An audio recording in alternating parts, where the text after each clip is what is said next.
Okay, this is a Botvinnik versus Smyslov game. Classic encounter in a King's Engine. White played move d4, black played knight f6. Smyslov playing black. He plays into his favourite King's Engine. We're going to flip the board, see it from black's perspective. This is the fianchetto variation with g3. Both sides are fianchettoing their bishops. And so far, standard moves on both sides. Black plays e5 to get a share of the centre, and after e4 he plays c6, with the idea of letting the queen free to b6 or a5, but also potentially a6 and b5 is another plan. After bishop e3 he plays knight g4, pouncing on white's seeming inaccuracy of not playing first h3 to prevent this knight g4. White plays bishop g5, and now this is very interesting. Black just plays queen b6, not really worrying that white has gained some pressure here with moves like bishop e7, because he's attacking this d4 square. White now just plays h3 to kick this knight.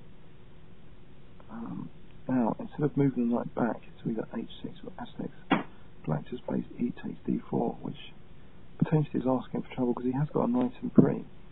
Now, white does take advantage of this by further attacking the black queen. The black queen just goes to a6 now, so black is sacrificing an entire piece here because he realises that the white knight, now that the pawn on d4 cannot retreat back, so b5 is going to trap the knight. So h takes g4, b5. Now white could have just taken here, but instead he just takes knight takes d4. Black takes the knight on a4, and now we have knight takes c6, another very interesting tactic. After queen takes c6, e5, we see this skewer, queen and rook skewered. Smyslov is not worrying too much here. He plays queen to take c4, and after rook c1 he would have probably moved his queen, but bishop a8 is played, and then knight takes e5.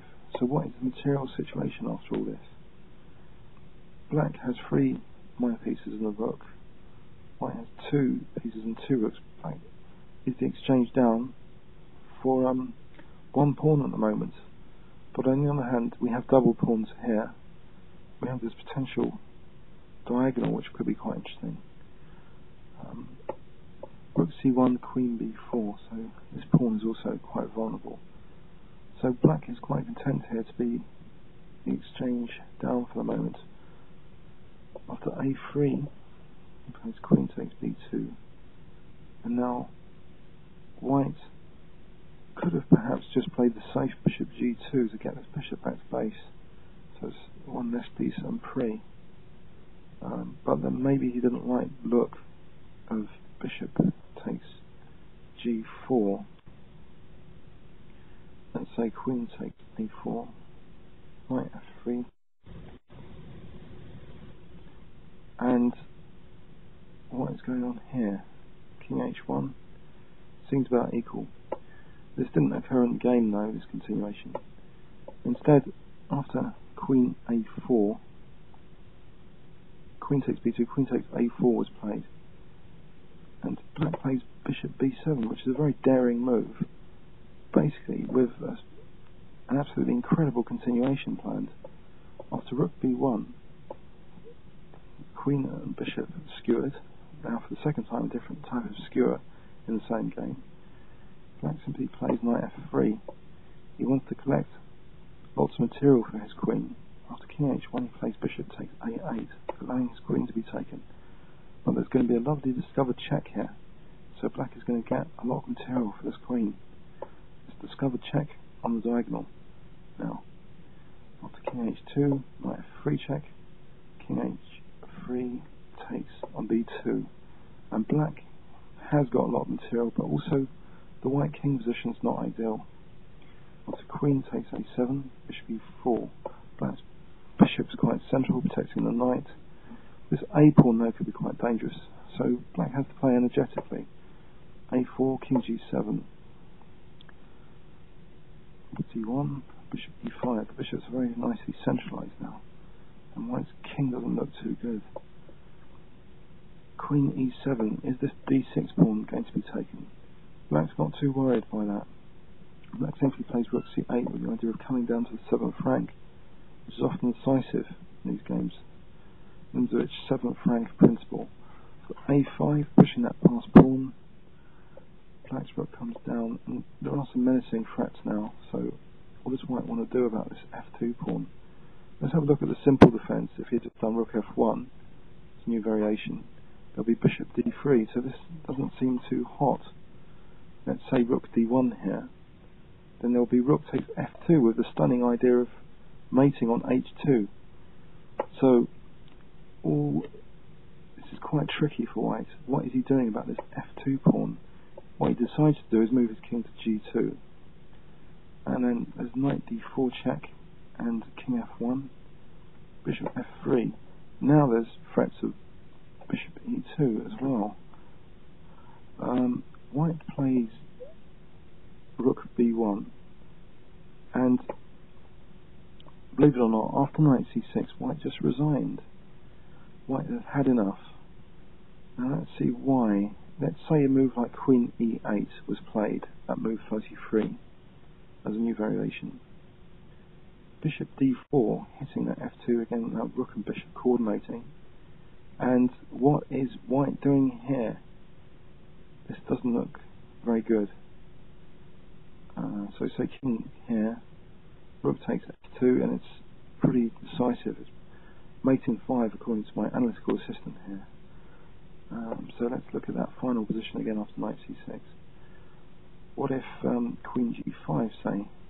Then there'll be simply, perhaps black can just play knight takes a5. Doesn't have to try and go in for the kill on the white king, can take time out to get this past pawn. So what is white doing here now? Let's say queen e3 as a new variation. Knight c4, and this is pretty dire because the queen can't even take the bishop here because of knight d2 check. So the queen moves here to d3, then rook c3, and black's pieces are very well coordinated. In fact, this is absolutely dire here. The queen is actually trapped, which just shows how bad white's position is in the final position. So he really didn't think there was anything. Let's say queen c7, the final point of interest as a new variation. Bishop d4 again, and it's really killing this combination of the rook and bishop on f2. Queen b7, rook f2, king e1, e2 check, king f1, and now black maybe can just play rook h2 here with a horrible threat of rook h1 mating, or just picking up material of king e1. Bishop c3, king f1, and now, actually the queen protecting the rook, but now knight e5 is probably very strong. And again, these pieces are just so alive with the rook on the 7th rank. Let's see, queen is attacked, so say queen here on a7. This would be a mate in 2 actually, bishop e2, king g1, knight f3. So that final position seems absolutely dire, so maybe he was right to just resign there and then. Let's go back to that. So knight c6 on move 33. Botvinnik's had enough and resigns this game. Well played, Smyslov. Very dynamically conducted.